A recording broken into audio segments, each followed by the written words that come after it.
সিজদা করো। সকল ফেরেশতা আদম আলাইহিস সালামকে সিজদা করেছিল আল্লাহ পাকের হুকুমকে মান্য করে, কিন্তু একমাত্র একজন করেন নাই, তিনি ইবলিস।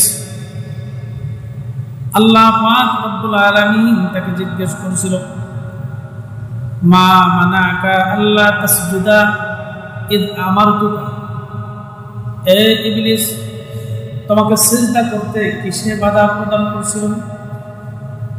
কোন জিনিসে তোমাকে বাধা দিয়েছিল সিজদা করার জন্য আমি আদেশ করার সত্ত্বেও?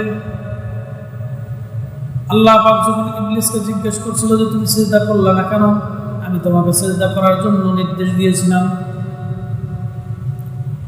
ইবলিস আল্লাহ পাকের কাছে জবাব দেয়, রব্বুল আলামিন, আমি ওর থেকে উত্তম, আনা খায়রুম মিনকা, আমি তার থেকে অনেক বড়।